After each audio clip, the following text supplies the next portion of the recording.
bahagia? Bahagia. Semoga senang dan bahagia kalian menular selama mengikuti proses pembelajaran hari ini ya. Oke. Nah, untuk selanjutnya coba lihat kiri kanan, siapa tahu ada teman-teman kalian yang tidak hadir. Apakah nanti ada yang tidak hadir? Hadir. Coba lihat, hadir semua? Hadir. Alhamdulillah ya. Untuk itu semoga kehadiran penuh hari ini membawa manfaat dan semoga selama pembelajaran hari ini bermanfaat untuk kita semua dan mudah untuk dipahami. Selanjutnya seperti biasa, untuk memohon pada Allah agar proses pembelajaran ini lebih berkah, agar proses pembelajaran ini lebih bermanfaat dan mudah untuk kita pahami, mari kita berdoa bersama-sama. Siapa yang memimpin doa hari ini? Silakan.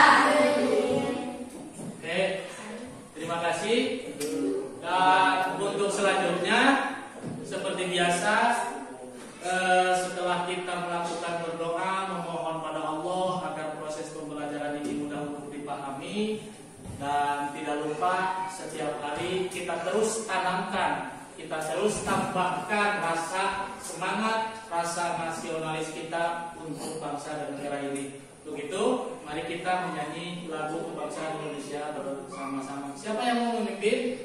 Silakan. Yang lain silakan berdiri.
Baik anak-anak, untuk selanjutnya pada pertemuan kali ini kita akan belajar tentang berpikir komputasional dari pembelajaran atau dari pelajaran coding dan kecerdasan artifisial.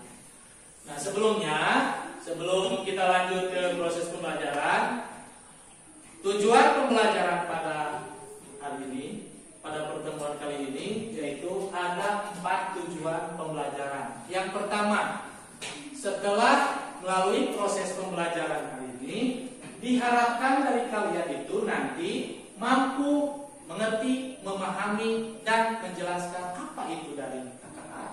Kemudian yang kedua, nanti kalian dapat mengidentifikasi contoh-contoh dari pemikiran komputasional. Yang selanjutnya, kalian nanti dapat menyusun instruksi, yaitu berpikir komputasional. Dan yang terakhir, kalian diharapkan mampu menggunakan pola berpikir komputasional untuk menyelesaikan masalah, terutama masalah sehari-hari. Itu mungkin tujuan pembelajaran yang ingin dicapai pada pertemuan kali ini. Tapi sebelum kita lanjut, Bapak mau bertanya terlebih dahulu. Siapa di sini yang pernah ke gedung yang berbintang yang sudah ada lift? Sudah? Sudah kan? Ketika kita mau masuk lift, apakah lift itu dibuka? Tidak kan? Tetapi lift itu dengan sendirinya terbuka. Ada sensor dari manusia. Itu salah satu manfaat dari produk coding dan kecerdasan artifisial. Nah, untuk lebih jelasnya, mari kita simak apa itu coding dan apa itu kecerdasan atau kemampuan berpikir komputasional. Coding adalah menulis perintah pada komputer. Intinya secara garis besar seperti itu. Atau menulis instruksi atau perintah dalam bahasa yang jelas, dalam bahasa yang runtut pada komputer. Salah satu contoh, kalian sering buka di Google untuk mencari referensi pembelajaran. Sehingga contoh, ketika kalian ingin bertanya, ingin mengetahui pembelajaran IPA, kalian tulis di Google pembelajaran IPA kelas 5 SD. Di sana akan muncul semua adalah pembelajaran IPA. Jadi komputer akan menjawab sesuai instruksi yang kita tulis. Itu namanya coding. Kemudian apa itu berpikir komputasional? Berpikir komputasional adalah cara berpikir seperti komputer, yaitu berpikir secara sistematis dan logis. Ketika kita sebagai manusia, bukan kita jadi komputer, tetapi kita berpikirnya, cara berpikirnya hampir sama seperti komputer, yaitu menjalankan kegiatan, melaksanakan kegiatan sesuai dengan perintah. Untuk lebih jelasnya, coba lihat. Nih, mengapa kita harus berpikir komputasional? Cita-cita negara kita adalah nanti menjadi generasi emas, yaitu generasi 4.0 atau yang lebih diharapkan itu 5.0. Salah satu modalnya adalah semua anak-anak sekarang sudah menguasai, sudah mengerti tentang cara berpikir komputasi. Nah, diharapkan nanti kalian dapat berpikir komputasional, membantu menjadi pemecah masalah yang efektif dan efisien, terutama kalian dalam proses pembelajaran. Nah, ini ada 4. Untuk lebih jelasnya, coba perhatikan, ada sebuah tayangan video.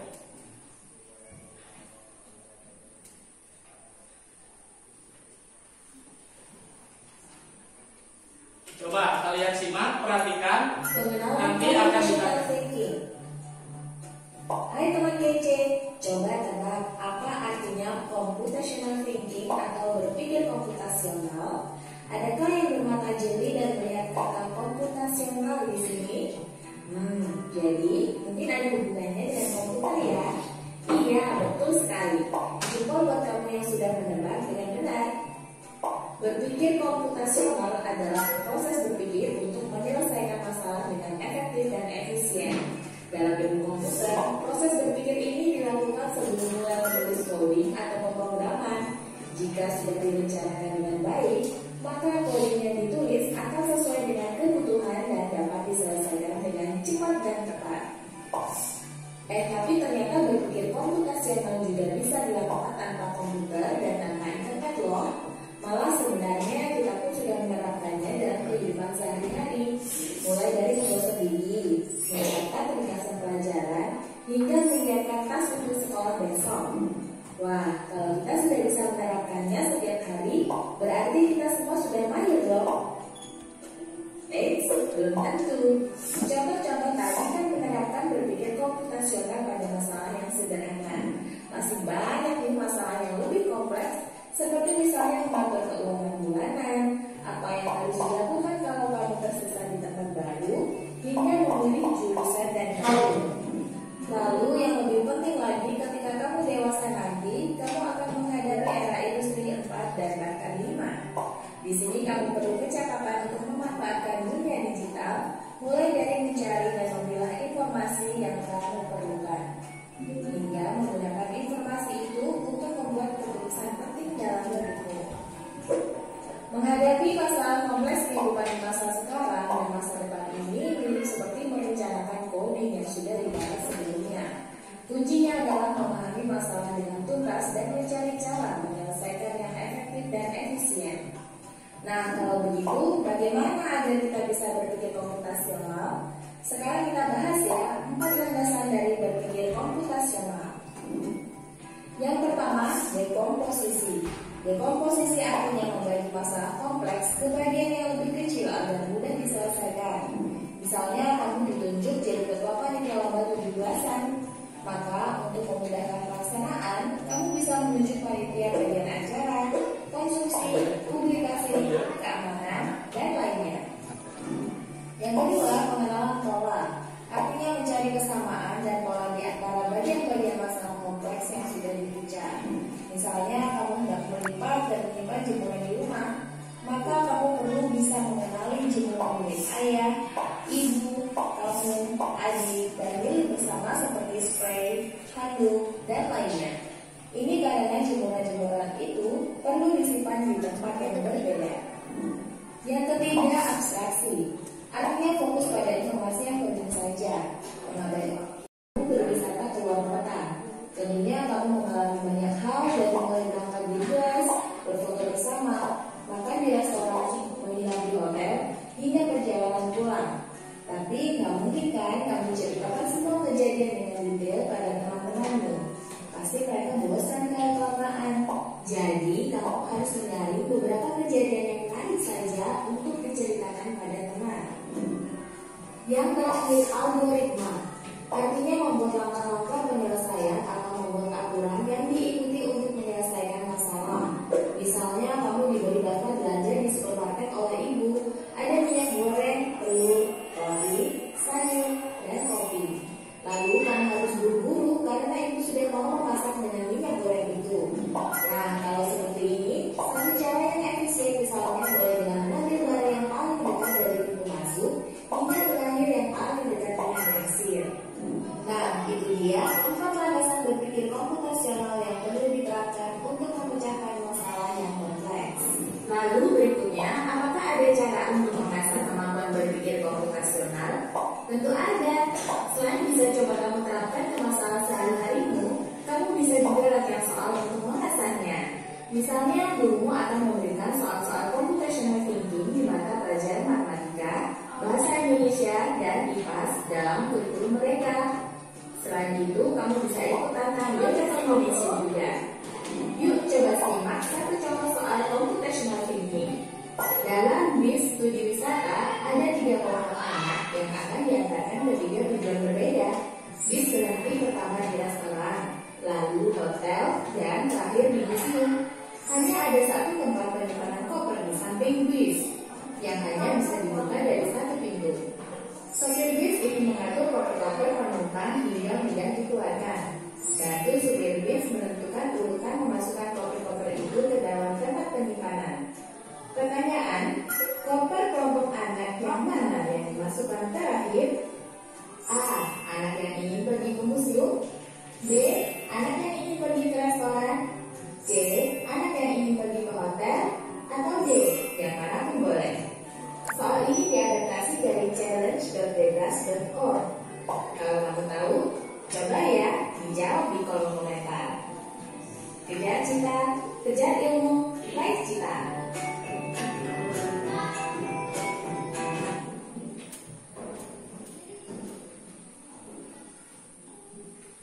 Nah, baik anak-anak, tadi kalian sudah melihat tayangan video tentang pembelajaran, yaitu kemampuan berpikir komputasional.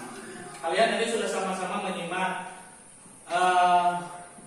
Bapak akan tanya, apa hasil yang kalian dapat dari kegiatan menyimak video tadi? Siapa yang mau menjawab? Silakan.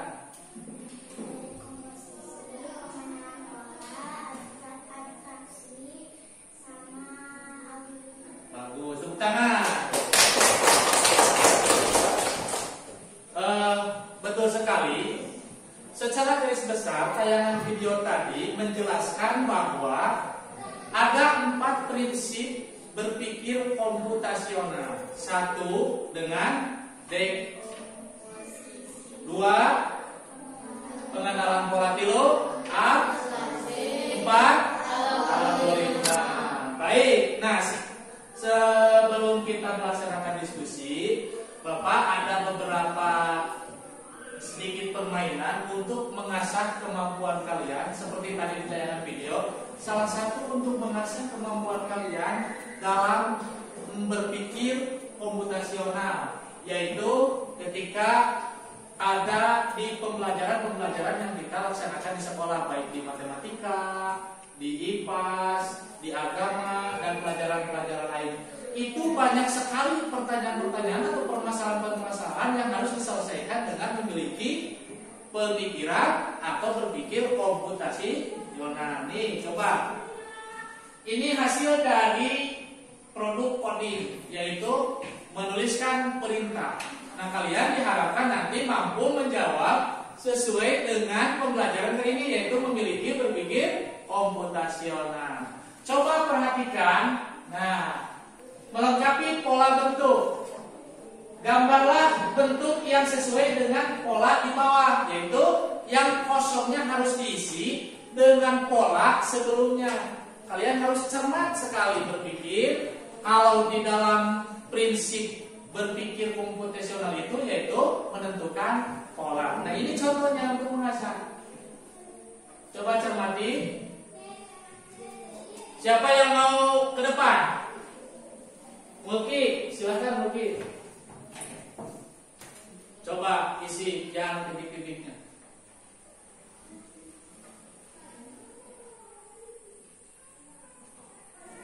Betul? Betul. Tepuk tangan buat Mulki. Oke.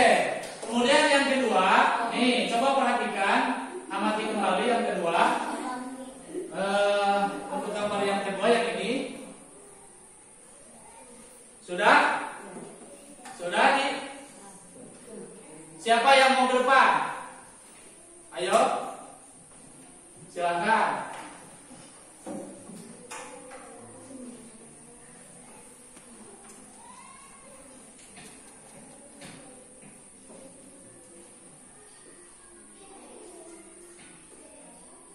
Betul?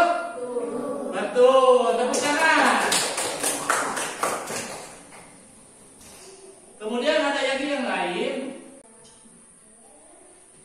Nah, untuk yang pertama, kan ini contoh nih. Kita harus mampu mengerjakan sesuai dengan perintah. Apa perintahnya? Seperti di atas. 4, ditarik ke 5 garisnya, ditarik ke 1, ditarik ke 2, sampai ke 3. Kalau kita mampu mengerjakan sesuai dengan perintah yang ada di papan tulis, maka itu salah satu bentuk kalian sudah memiliki kemampuan berpikir komputasional. Untuk yang pertama, siapa yang mau ke depan? Siapa? Ipa? Coba.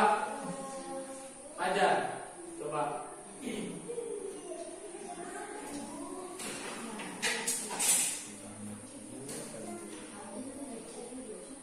Dari 5, mana 5? Coba.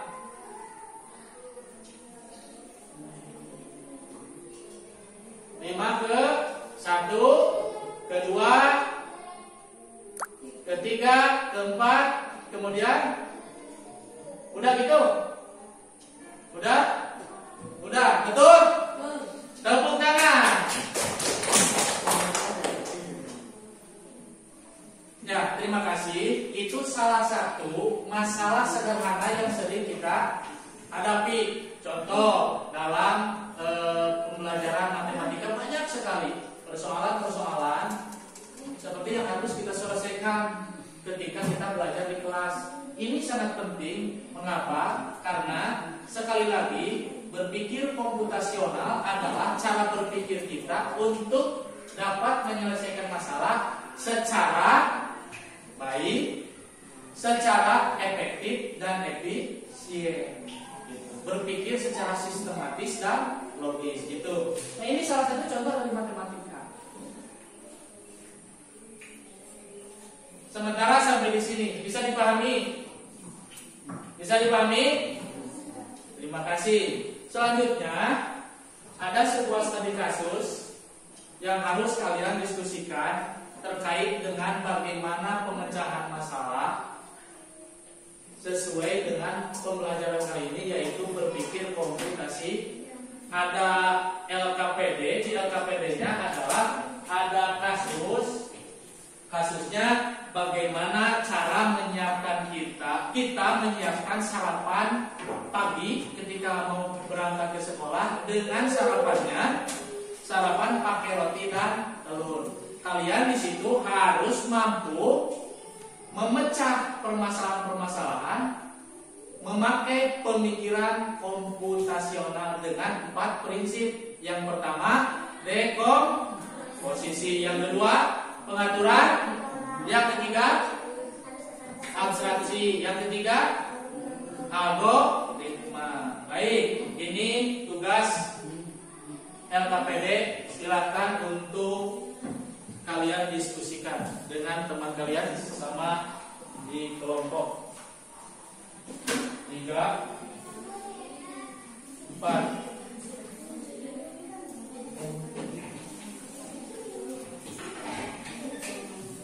Silakan kalian berdiskusi, dan jika ada yang perlu ditanyakan silakan tanyakan. Berarti kelompok 1 harus mengerjakan dengan prinsip dekomposisi. Kelompok 2 harus mengerjakan dengan prinsip pengaturan pola. Yang ketiga, kelompok 3 dengan prinsip abstraksi. Yang keempat dan terakhir yaitu dengan prinsip algoritma. Silakan kerjakan, waktunya 10 menit ya.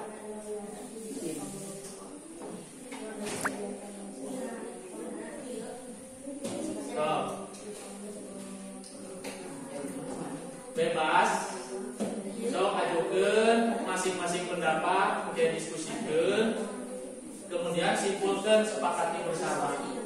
Apa kira-kira pantas dimasukkan?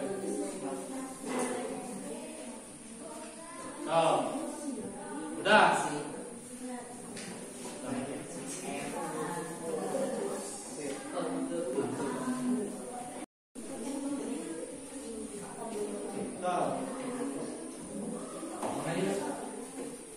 Gampang ya, mudah. Itu naon?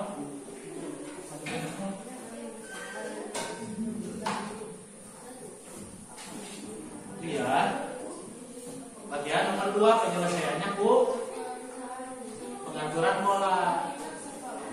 Tapi semuanya harus dikerjakan. Yang keempatnya lebih spesifik, tugasnya adalah yang pengaturan pola. Dia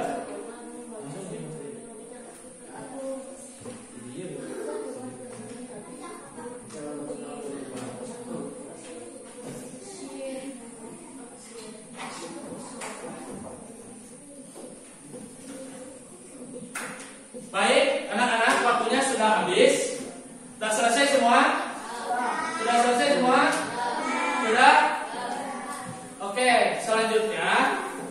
silahkan tentukan masing-masing dari kelompoknya untuk mewakili agar nanti hasil kerja kelompok kalian dipresentasikan di depan. Udah ditentukan tadi, udah? Siapa yang mau bertugas membacakan, menyampaikan ke depan? Sudah? Sudah. Kalau sudah, dimulai dari kelompok 1. Silakan untuk mempresentasikan hasil diskusinya. Yang lain coba simak, dengarkan, dan jika ada pertanyaan silakan ajukan.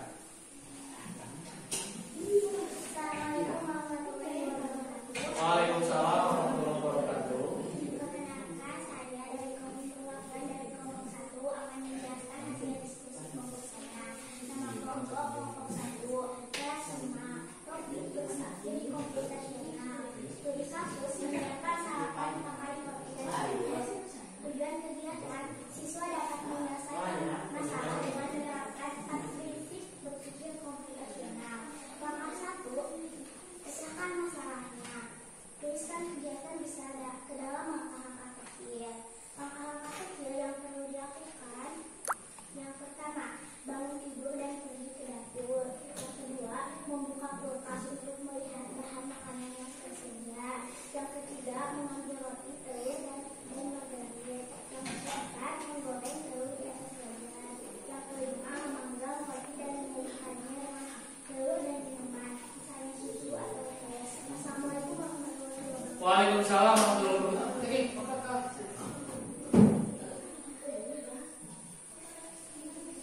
Sudah setuju semuanya dengan jawabannya? Ada yang mau ditanyakan? Apa?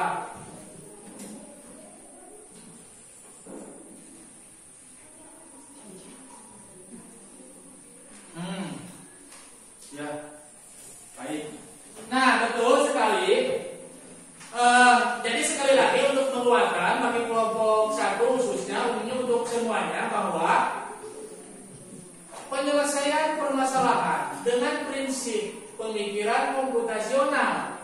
Prinsip yang pertama itu adalah dengan dekomposisi, yaitu jika kita dihadapkan dengan satu permasalahan, maka kita harus mampu memecah masalah-masalah itu ke dalam masalah-masalah kecil agar nanti kita dapat menentukan sebab dan akibat, apa yang harus dilakukan dan bagaimana cara melakukannya akan dapat dilakukan dengan baik, nantinya dapat dilaksanakan dengan berpikir algoritma. Terima kasih. Tepuk tangan untuk kelompok 1. Silakan duduk kembali.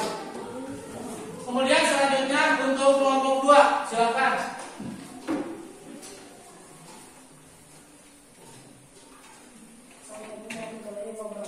Waalaikumsalam warahmatullahi wabarakatuh.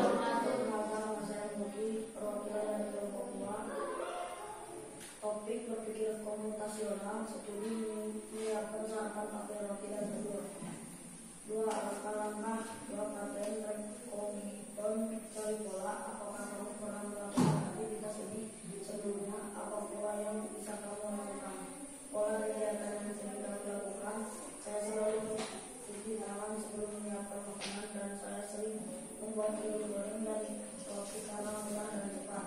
Biasanya saya mulai dari bahan yang paling ramah dimasak terlebih dahulu seperti telur. Ya, terima kasih. Tepuk tangan untuk kelompok 2.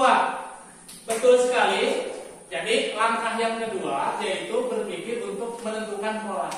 Kenapa itu penting? Karena dengan kita menentukan pola, sekali lagi kita dapat menentukan mana yang harus terlebih dahulu dikerjakan, mana yang kedua, ketiga, dan selanjutnya. Dengan demikian maka manfaatnya ketika tugas yang kita kerjakan itu akan tersusun dengan baik dan nantinya hasilnya akan sesuai dengan yang diharapkan.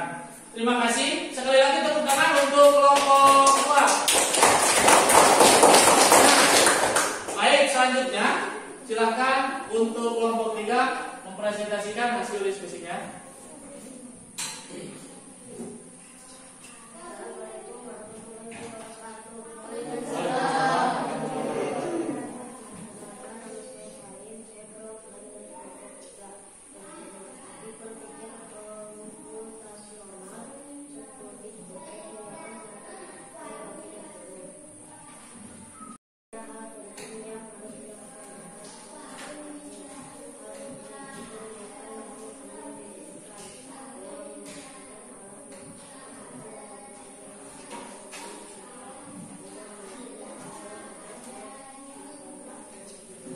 Baik, terima kasih. Jangan dulu. Bagus sekali apa yang dikerjakan oleh kelompok 3. Memang betul. Yang ketiga, prinsip dari berpikir komputasional itu adalah dengan abstraction, yaitu memilih hal-hal yang penting seperti tadi yang ditayangkan di video. Jadi ketika kita mendapatkan informasi, mendapatkan pengalaman, jangan terburu-buru untuk langsung menyampaikan kepada orang lain. Yang lebih baik adalah saring dulu, pilih dulu hal-hal mana yang penting. Jika ada hal-hal yang jelek maka buang, dan hal-hal yang pentingnya kita terima itu. Sekali lagi tepuk tangan untuk kelompok 3. Yang terakhir silakan dari kelompok 4.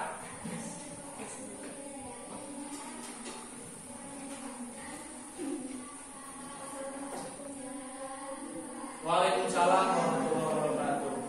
Perkenalkan, nama saya Siti, perwakilan dari kelompok 4 kelas 5.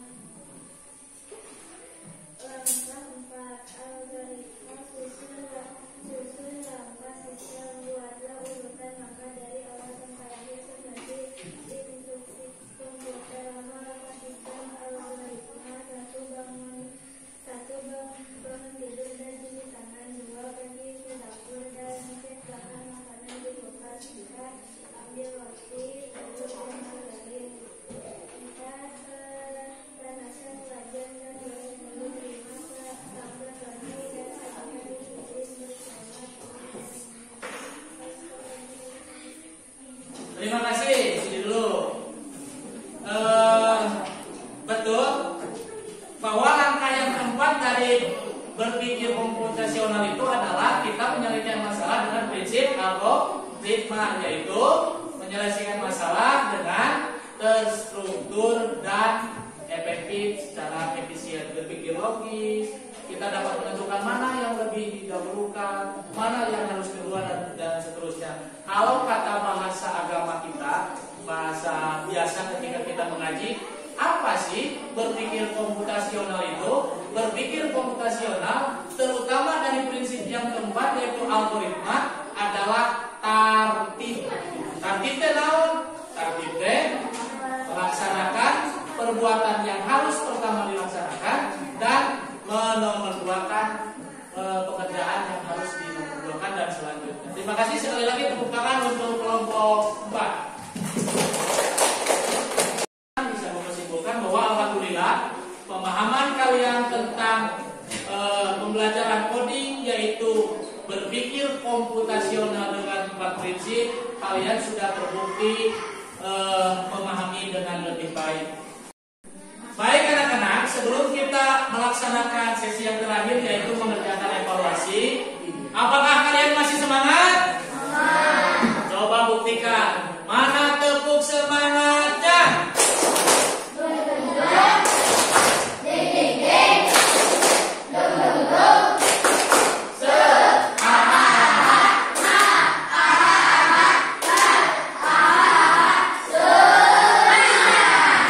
Terima kasih, tepuk tangan untuk kita semua.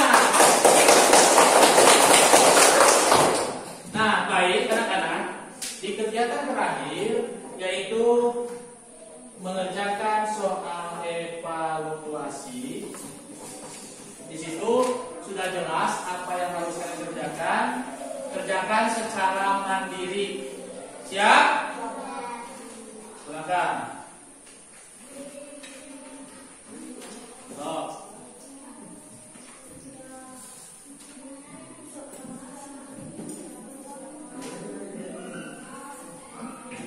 Bagikan. Kira. Ya, mandiri masing-masing. Tuh. Waktunya 10 menit. Silakan kerjakan. Iya.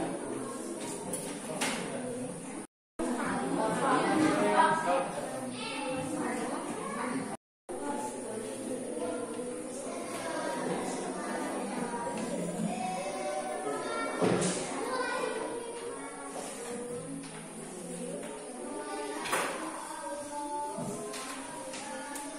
sudah selesai ya, waktunya habis. Silakan dikumpulkan. Sok, silakan kumpulkan. Udah habis.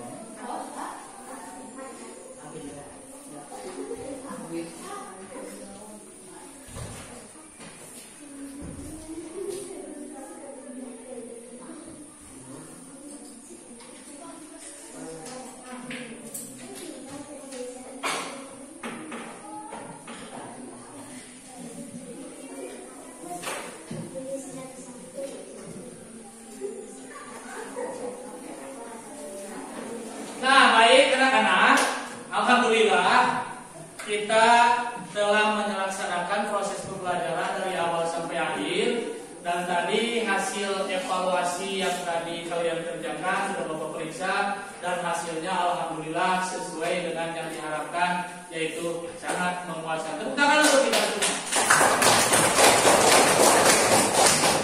Nah, sebelum diakhiri proses pembelajaran pada hari ini, mari kita simpulkan bersama-sama apa yang telah kita pelajari dari pembelajaran hari ini. Yang pertama, kesimpulannya adalah, siapa yang mau menyebutkan pembelajaran kali ini? Bagus, berpikir komputasional. Jadi kita harus memiliki ke depannya mulai dari sekarang harus dibiasakan dalam menyelesaikan masalah itu dengan berpikir komputasional. Terus selanjutnya ada 4 prinsip berpikir komputasional. Yang pertama, dekomposisi. Yang kedua, pengaturan pola. Betul. Yang ketiga, abstraksi. Betul. Yang keempat, algoritma. Baik. Nah, itu kesimpulan dari proses pembelajaran kali ini, dan tepuk tangan untuk kita semua. Untuk yang paling akhir, silakan siapa yang mau merefleksikan dari terutama manfaat belajar pada hari ini. Oh, silakan. Apa aja ke depan? Di sini. Sudah membuat refleksi? Oke, bagus. So. Yang kencang. Saya akan membacakan refleksi peserta didik. Berpikir seperti komputer membantu saya berpikir atau mengejar tugas besar menjadi perjalanan menyelesaikan tugas lebih cepat dan efisien. 2. Bagian paling mudah adalah mengembangkan karena saya sudah cukup. Bagian paling sulit adalah menyelesaikan sistem software dan tidak ada yang tersisa. Oke, terima kasih Bapak. Silakan duduk. Tepuk tangan buat Fajar.